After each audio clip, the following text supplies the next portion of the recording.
Bismillahirrahmanirrahim. Assalamu alaikum. Welcome to NEWSROOM. I'm your host, Khalid. But today is the 6th of September 2022. These are the stories that we will be discussing in detail during the course of the show. We'll begin with the latest situation as far as the floods in Pakistan and the devastation that they have caused is concerned. Also, the relief and rehabilitation efforts that are going on across the country with the governments and the armed forces and the different countries and the NGOs that are helping as well. The devastation, of course, is around $10 billion US, and the number of casualties is increasing with every passing day. There are a lot of injuries, there are a lot of people who've lost their cattle, who've lost their livestock, their lands, their infrastructure, their houses, even their families.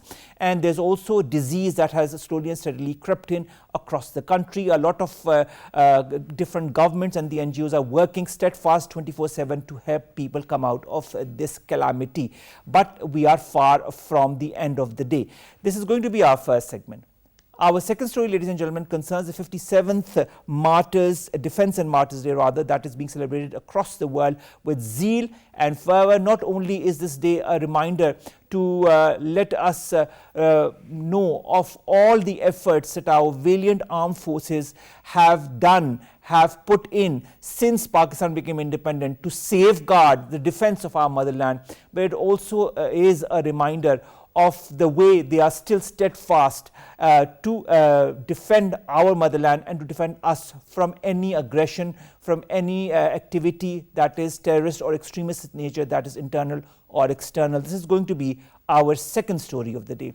Then we will be talking about Liz Truss. Now, you know that Liz Truss has become the new Prime Minister of the United Kingdom today, officially as well. Our Prime Minister has also congratulated her on being the Premier of the United Kingdom. She inherits a lot of issues that the United Kingdom is facing now, whether it be on the economic front or the political front. Nevertheless, a lot of hopes are pinned on Liz Truss as far as the UK and the European Union is concerned. This is going to be our third story. And finally, we will be talking about an earthquake that has hit China's southwestern Sichuan province, and it has caused, of course, as earthquakes always do, unfortunately, a lot of casualties, a lot of people who've become injured. The quake was felt as far away as the provinces of Shanxi and Guangzhou, hundreds of kilometers away. Our prayers and, of course, our best wishes go to our brethren in China on this earthquake.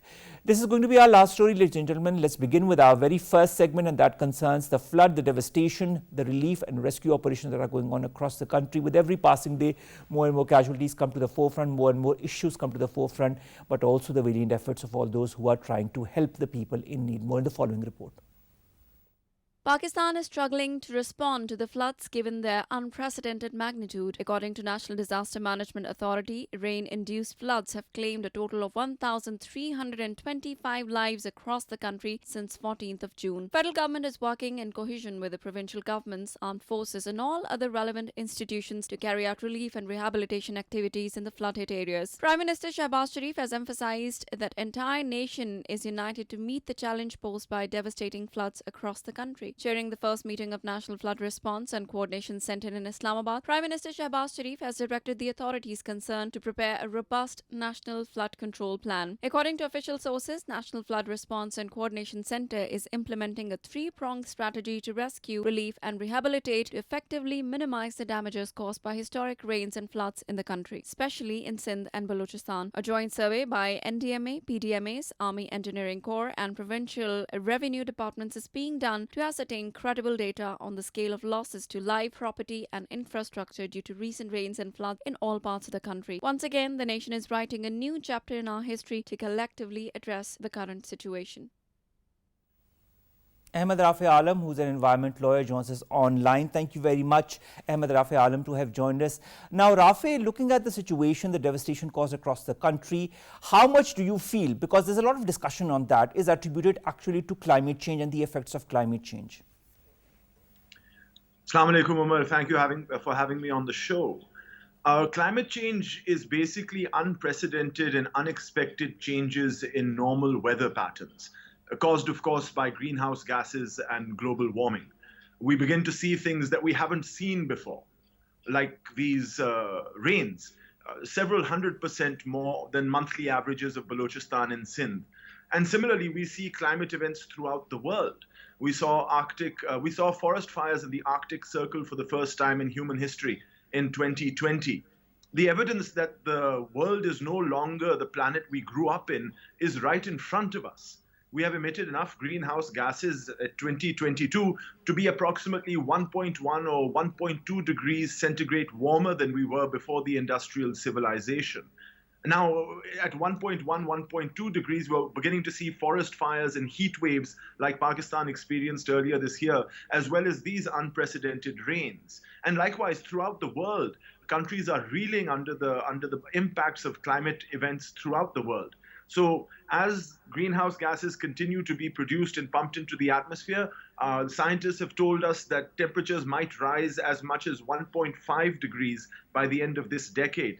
And I can't begin to tell you the level of destruction and mayhem that would ensue. Now, Rafay, you talk about the mayhem that will ensue. We have already seen this year the mayhem that Pakistan is encountering and is going to encounter in the coming days because the rains haven't ended as we speak. Pakistan is a country that emits less than 1% of carbon. Nevertheless, it is one of the most vulnerable as far as the effects of climate change is concerned. Why is that so? Very good question, Omar. Now, you're absolutely right that Pakistan, like many other developing countries, have not contributed much to global greenhouse gas emissions or historical greenhouse gas emissions. Most countries in South Asia gained independence after World War II, so they've only had a limited amount of time in existence as compared to other countries in what we collectively refer to as the global north. You know, the big economies like North America or what's now the European Union have spent the last 100, 150, 200 years producing greenhouse gases, which is one of the main reasons why we are facing this almost civilizational calamity ahead of us. But vulnerability is the question you asked. Why are we vulnerable? And I want to make perfectly clear here that there's no country on the face of the earth that's spared from the ravages of climate change. Right now in China is experiencing a drought of historic proportions where there's water shortages unlike ever have seen before. This year alone, right now in California, there are record heat waves in the American West. And this entire summer, we saw record heat waves throughout the entire world. So there are climate events happening everywhere. The reason why Pakistan and Pakistanis are considered vulnerable, vulnerability is your ability to get back up if you've been hit hard. If you can get back up after a climate event, you're not vulnerable. But we are in Pakistan vulnerable because we're poor. We can't get back up. See, I live in a big pakka house. If it rains here, it doesn't make a difference. But as you've seen, thousands of villages in Sindh and parts of Punjab and Balochistan, a single rain means the devastation of your home and the road that connects you to your school and to your hospital and to a market. And so there's a generation of Pakistanis who are going to grow up in the next 3-4 years without education, without schooling, without healthcare, and without access to commercial activities. That's the heart of our vulnerability. You have to understand it's not because we are somehow specially vulnerable to climate events. It's because we have difficulty getting back up on our feet after we've been hit by one. Now, you mentioned a huge infrastructure issue as far as Pakistan is concerned. Do you feel it's going to be a long road ahead as far as infrastructure restoration or rehabilitation is concerned across Pakistan, whether it be in the villages or in the urban areas? Or do you feel there could be some short-term solutions that could help people?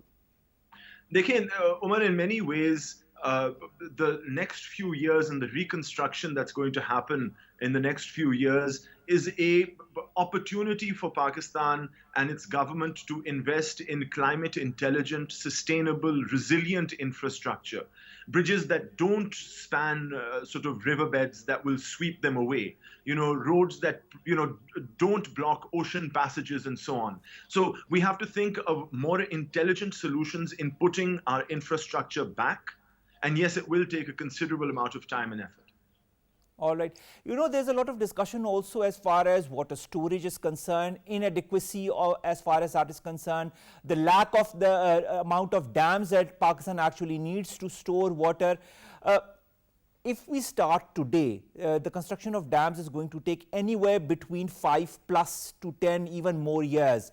What is, in your point of view, a solution that could not only help store the water for further use across Pakistan, because and we've been talking about that as well, that not only is Pakistan confronted with the results or the eventualities of climate change, but also it's going to eventually become one of the most vulnerable countries as far as drought is concerned. This is what a United Nations report says, that in 2025, Pakistan is going to be one of the most vulnerable countries as far as drought is concerned. So there are two extremities. One, excess of water, the other, extreme lack of water. How do we balance it out? Indeed. Because as we see, 1/3 of Pakistan districts are submerged under flood. And just 2.5 months ago, in the heat wave, we had a shortage of water. It's these extremities that are going to characterize climate change going forward. And my good friend Danish Mustafa often reminds me, because one of the issues we have with sort of planning or development planning and infrastructure planning is we plan our infrastructure according to risk, according to weather risk, according to climate risk, according to flooding risks. And Danish now reminds me repeatedly that in the age of climate change, it's impossible to assess risks because averages are out the window. Climate change means unprecedented changes in weather systems. We can't look back at the last 50 years and calculate an average and assume this is how much it's going to rain next year. We truly don't know. And in these circumstances, water stewardship develops into a multi-pronged strategy, where not only where we can, we should store water, not only on surfaces, but also underground. But at the same time, we have to undertake massive water conservation efforts.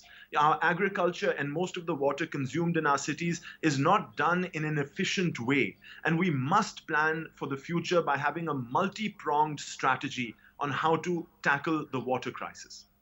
When you talk about multi-pronged strategy in order to tackle the water crisis, what do you have in mind exactly? If I were to ask you the 3 priorities that the government needs to have as far as storing water or preventing further damage from the calamities that are going to hit Pakistan in the near future as well, what would they be? Well, I want to begin by saying that I want to answer you by saying I don't know. Because, Omar, the climate crisis is only going to get worse. These types of events that we've seen just this year, air pollution, heat waves, and floods, are going to characterize our future. So it's very difficult to be able to give you a silver bullet or a one solution that will solve all of your problems. But what we need now is very intelligent and applied governance that is sensitive to the risks that we face in terms of the climate crisis so that we can plan intelligently around it. This requires better knowledge of weather. It requires better knowledge of our own topography and geography so we can build infrastructure in an intelligent way that supports communities and is resilient, and is one that must be led by political vision and leadership. All right. Rafay, do we also need a reinvention of the way our farmers go for their crops, or the type of crops that they work on all year long? Because 1/3 of Pakistan is underwater. You've said it, and we've all seen it as well in the different videos and on the different channels. What needs to be done now by the agricultural community, by the farmers? Because we are nevertheless an agricultural-based economy, aren't we? So if all of these crops, as you yourself say, we don't know what's going to happen next year. It could be even worse than what we've seen this year. How should we prepare our farmers and our agricultural community for that? Well, again, there's a federal climate change policy. KPK has an action plan. It just unveiled a climate action plan. Sindh has also adopted a climate policy. And the details, the answers of your questions are in the sort of nuance of those policies. But you also must understand that, in many ways, there is a tremendous amount of water in Pakistan. The figure you spoke of, that by 2025 Pakistan would be facing water shortages, is based on an average that divides the amount of water with the population of Pakistan. What it doesn't account for, and as the population of Pakistan increases, the average amount of water per capita decreases. But that does not mean that the monsoon will stop. That does not mean that those rains will stop feeding our aquifers. That does not mean that the hot weather and cold weather cycles that we will experience will help that melting glacier come into our rivers and provide them with water as well. There is going to be water, there is water. Now, as far as agriculture is concerned, we produce with 90% of our water. That's what the National Water Policy of 2018 says, is that 90% of our water goes to agriculture. And in agriculture, we use this water for 4 of our major cash crops, wheat, cotton, rice, and sugarcane. And we have to ask ourselves whether an economy built on agriculture that supports these water-intensive efforts is where the future lies. You see, we export most of our cotton. We export more than half of our rice. And a lot of the byproduct of the sugar industry, the ethanol, is also exported out of Pakistan. And in many ways, we are taking our water, we're processing it, and we're sending it out of the country so that a very few bunch of industrialists can make money. We must review how this water can be consumed and its profits more equitably distributed amongst its people. And this requires a complete rethink. You're asking about a complete rethink on how we plan our agriculture. Because as the climate change ravages our weather and makes it more unpredictable to plant these cash crops, we have to have ready, on the ground, decentralized solutions that can provide farmers with the cash crops they need for that season, that can provide them sustenance. All right. A lot of countries are helping Rafay in this hour of need as far as Pakistan is concerned. Around 44 flights have come to date as far as the help from different organizations, whether it be from the United Nations or our friendly countries is concerned. A lot of help is being delivered through our armed forces, through our provincial and the federal government to the different calamity hit areas as well. But is this enough in your point of view? What needs to be done? What should be the government's priority now, starting from now and for the next year or so? Well, first of all, I want to appreciate all the countries that are donating for Pakistan's immediate flood relief. Because right now what people need are things like shelter, medical equipment, maybe cash grants so that they can make their own decisions about their economics and their home situation. And so I'm incredibly thankful for the generosity of the international community.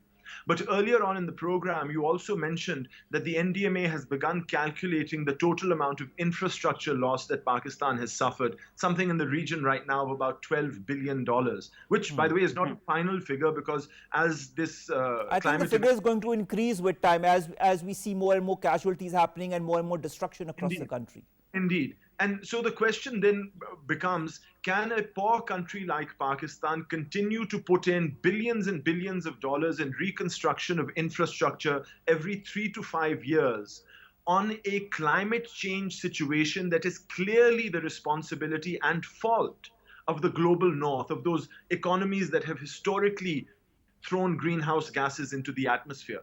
And so while there's no excuse for Pakistan's government not to respond to the climate crisis on the ground and ensure the lives and property of its citizens, I think the Pakistani government and state must also leverage its position as a member of the global south to make an impassioned plea on account of global climate justice for things like reparations owed by the global north to countries like Pakistan, not just Pakistan. There are other countries in the global south that are being ravaged by climate change as well. And this is largely the fault of those economies and the greenhouse gases that have emerged from there. And so at some level, the international conversation on climate change and loss and damage has to focus not on this cash grant or funds that are being provided by the global north, but by reparations due to us for the loss and damage that we are suffering today on account of activities performed by them. I really like the term that you use, global climate justice.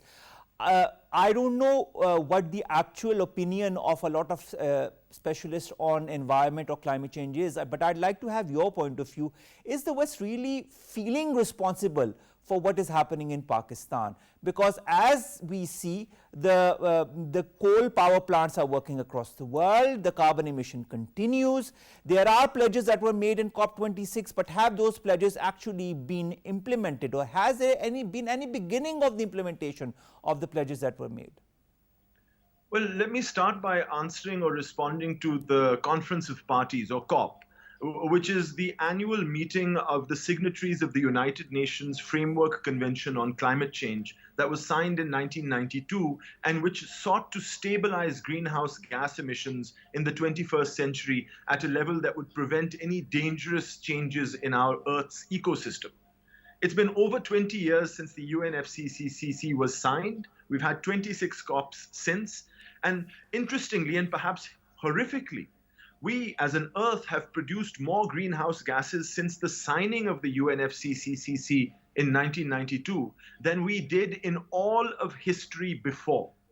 The objective of the treaty has manifestly failed. COP has failed to deliver on its promises of stabilizing greenhouse gas emissions. Its ambition of trying to keep the Earth to within 1.5 degrees of warming is manifestly incorrect, as the United Nations has now told us we are going to breach that temperature by as early as 2030. So hoping that this gathering of people somehow is going to provide a solution, I think, is where your answer lies. Because no, in many ways, the global north and the international community has failed to address the climate challenge in a responsible way, leaving the global south to suffer the great loss and damage that we are beginning to see every single day. All right. Finally, Rafay, our economy, as was already suffering, now it has gone down the drain more or less because of this flood calamity that has hit all of Pakistan. Then we've got health issues that are slowly and steadily crumbling within the society, especially amongst those people who've been affected by this calamity. Will Pakistan be able to sustain all the effects, the economic effects, the health-related effects of this calamity? How much of help do you feel will be needed by the international community, by the different donor agencies, by the United Nations, and by our regional countries as well? In the words of the Secretary General of the United Nations, we need to see unprecedented changes in our global economic and social system if we are to stem or do anything about the climate crisis. And so really that's where we need to start. But, you know, I get asked a lot what we need to see or what we need to have in order to combat the climate crisis. And I think to answer your question, I want to say that as things become more and more chaotic, as temperatures continue to rise and the global ecosystem is put into more disarray, the one thing that we are going to need as individuals, as Pakistanis, as human beings, Omar, is empathy. Because as natural resources become more scarce, as water becomes more scarce, as that has a follow-on effect, you know, these heat waves and these floods are going to have an effect on food production in the coming years.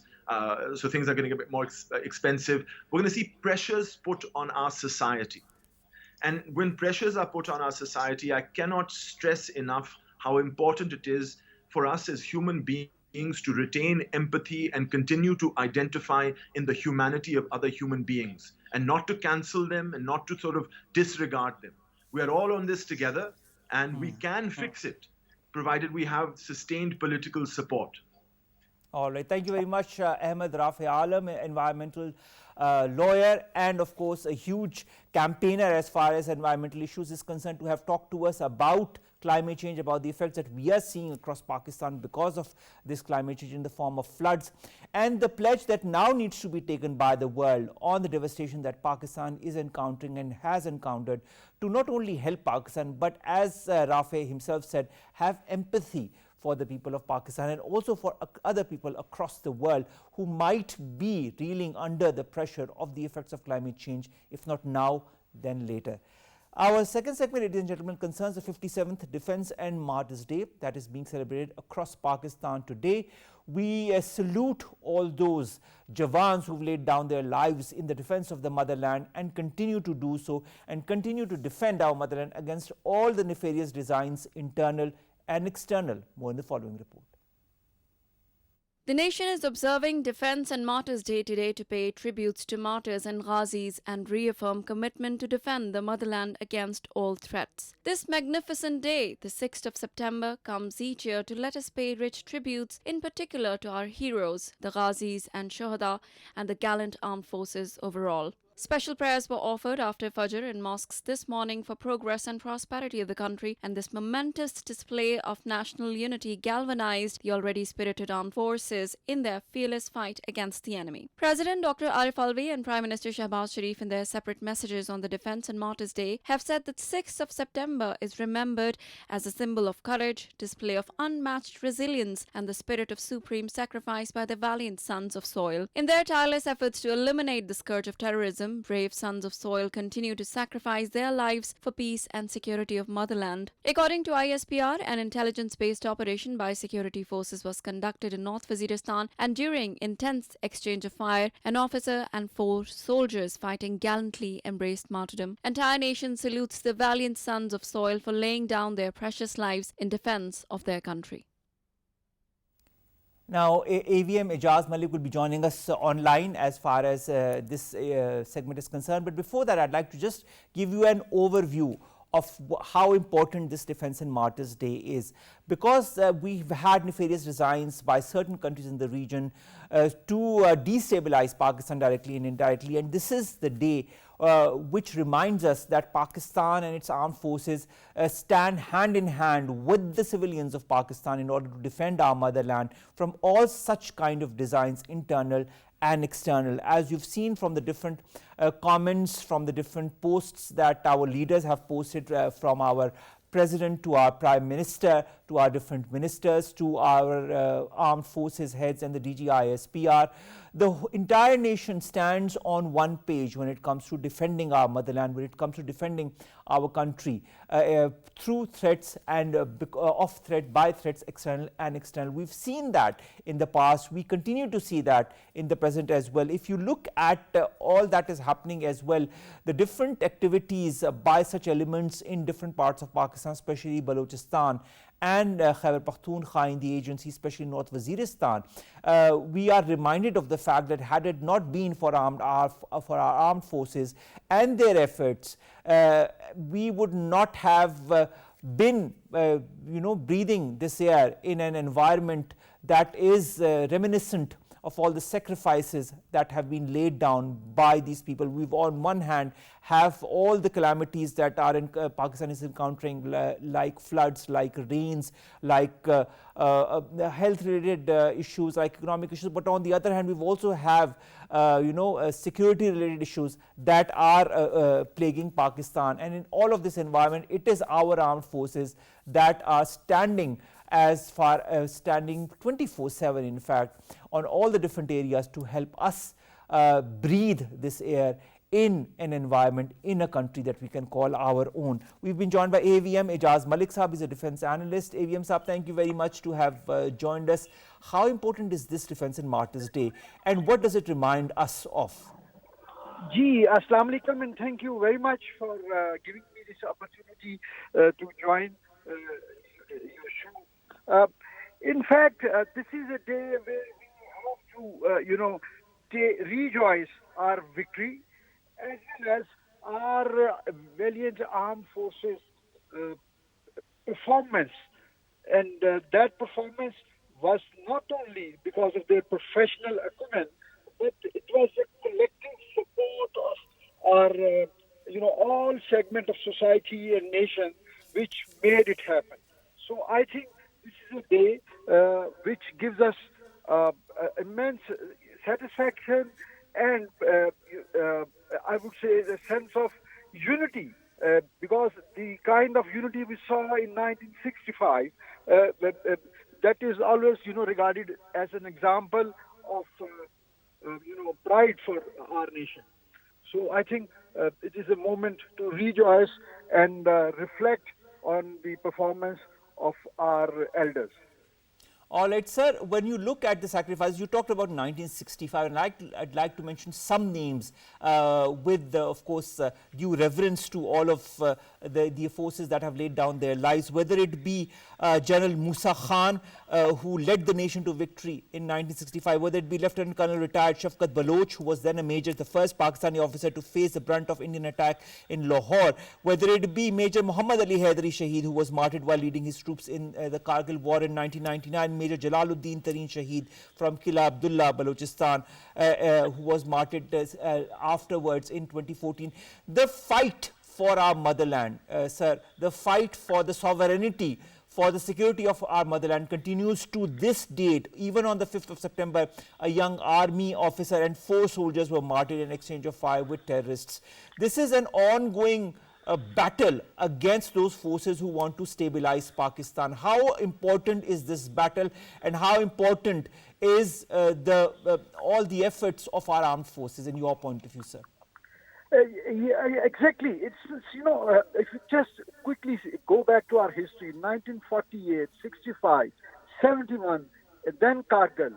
And after that, we are in a continued state of a hybrid and fifth generation warfare, where the enemy, while doesn't have the courage to open a front on for the conventional war, because ultimately the nuclearization of both the neighbors have given a certain amount of stability to exercise restraint.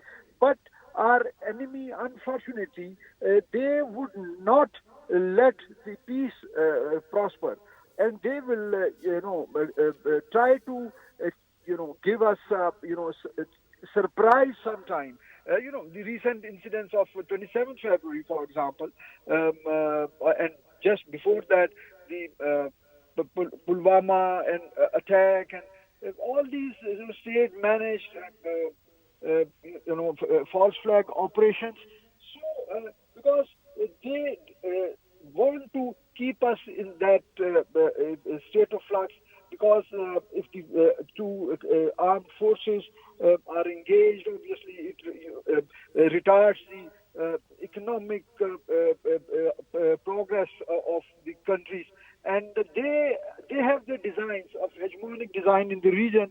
So they want Pakistan to remain in that state of war. So the war of terrorism, for example, which was imposed on us and our armed forces, along with other law enforcement agencies, they had done a tremendous job by almost eradicating that militancy. But definitely the sleeper cells are there, and we have to continue having round-the-clock surveillance and intelligence-based operation, so things like that. Now, AVM Saab, there is not only the war against all such elements who are trying to destabilize Pakistan, but there are also such elements that destabilize Pakistan in other factors as well, just like climate change. Our Pakistan armed forces are also on the forefront to help the people in this war against climate change. The amount of the 24/7 help that the armed forces, whether it be the army, the Pakistan Air Force or the Navy, is providing to people who are devastated by these floods is unprecedented as well. And we've seen that in the past as well, in the 2010 floods, in the 2005 earthquake. They are always on the forefront, wherever and whenever the Pakistani people need us. Isn't that so? Exactly. Actually, this does happen even in other advanced or developed countries, that the armed forces, they come to help for the civil administration in the case of any national calamity or disaster.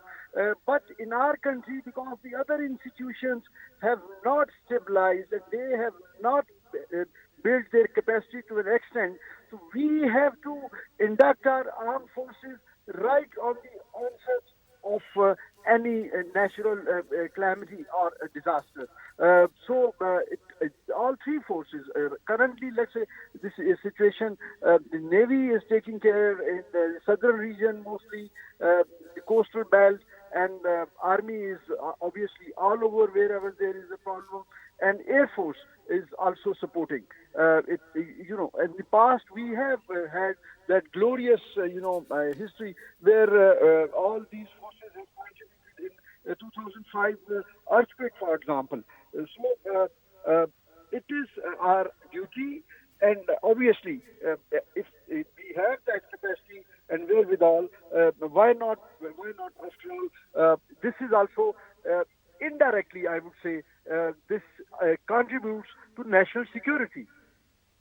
Speaking of national security, AVM Saab, when you look at the recent incidents as far as terrorism is concerned, I was just talking about the 5th of September where an army officer, 4 soldiers were martyred in North Waziristan's tribal district. Then there was another, before that on the August 13th, there were 2 incidents in fact where terrorists fired at security forces in Harnai host area. Then same day another soldier was martyred in an IED blast. On the 9th of August, 4 soldiers were martyred in a suicide blast in North Waziristan district as well, and on the 19th of May in Jhelum, and then in May and then in April and so on and so forth. There is a new spate of terrorist related attacks that are happening in North Waziristan, in Khyber Pakhtunkhwa and Balochistan.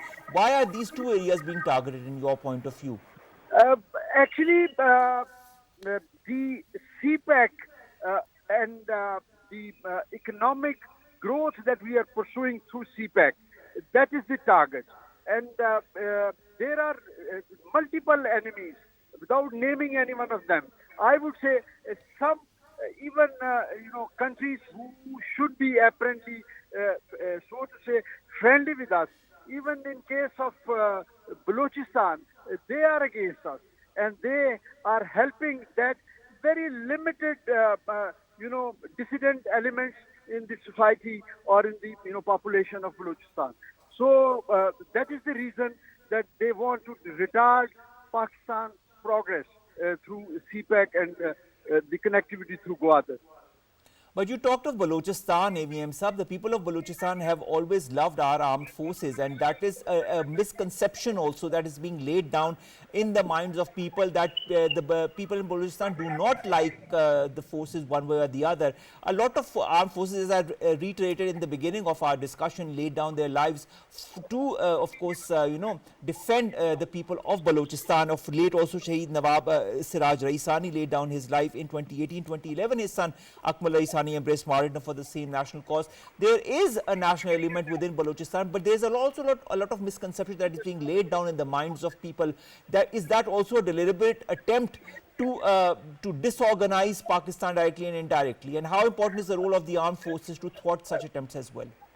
Luckily, I have had the opportunity to serve in Balochistan area, and then having done one of the research while we were at NTU. So I have the background information as well as my current association with some people there. Let me, take this opportunity to say through your show that people of Balochistan as a whole are as much intensely in love with Pakistan, and these are the people, who opted to join Pakistan. And this is only a handful of people. There are few districts where, because there hasn't been that substantial socio-economic development in the region, so obviously the younger generation, they become a soft target for, any non-state actors or state-sponsored, actors who want to give that perception that there is an unrest in Balochistan. But if you see back, from where these social media platforms are being managed, from where they are being handled. So we all know the elements behind that, AVM Saab, and we all are one as far as thwarting such attempts. And of course, today is a day also to remind all the people who are watching and all our citizens in Pakistan and abroad that our armed forces will also always be there on the forefront when it comes to defending our motherland, directly and indirectly, whether it be on the ground or whether it be on social media or on the internet through hybrid warfare attempts that are being laid down by different elements across the world. Thank you very much, AVM Ijaz, Malik Saab, to have joined us, to have talked to us about the importance of this day, that is the 57th Defense and Martyrs Day, that is being celebrated across the world, to remind us of the efforts that our valiant armed forces are putting up every day since Pakistan became independent. Our last 2 stories, ladies and gentlemen. The first on Liz Truss, who's become the new Prime Minister of the United Kingdom. She has been felicitated by our Premier Shehbaz Sharif Saab as well. She's got a lot of challenges in front of her. She, of course, took oath today, And despite the fact that she is the third woman to have had the post, she is going to have to be extremely strong in order to pull back United Kingdom from the current issues that it is encountering. And of course there are so many, from politics to economy and others. So let's wish her all the very best. And lastly but not the least, there has been an earthquake in China. The toll has risen to now 65. Nearly 250 people are being treated for injuries from the disaster. Dozens have been critically wounded. This has happened in southwestern Sichuan province, and this is the most powerful earthquake that happened after midday on Monday, with the epicenter deep in the province's mountainous interior. To the west, it was the effect of the earthquake was felt as far away as Shanxi and Guizhou, hundreds of kilometers away. Our prayers and our hopes are with all those who've been affected by these earthquakes. Pakistan understands that, because Pakistan itself has gone through many earthquakes, especially the one that happened in 2005 that was extremely devastating, and we understand the plight of people across the world where earthquakes happen. So our heartfelt condolences and our prayers and our good wishes for the people of our brotherly country of China. With that, we come to an end of today's newsroom. We'll see you inshallah tomorrow with news stories and segments that pertain to us. You in Pakistan, stay safe and try to help the people as much as you can who are at this moment across Pakistan and have been engulfed by different crises, especially due to these floods and climate change. Allah Hafiz.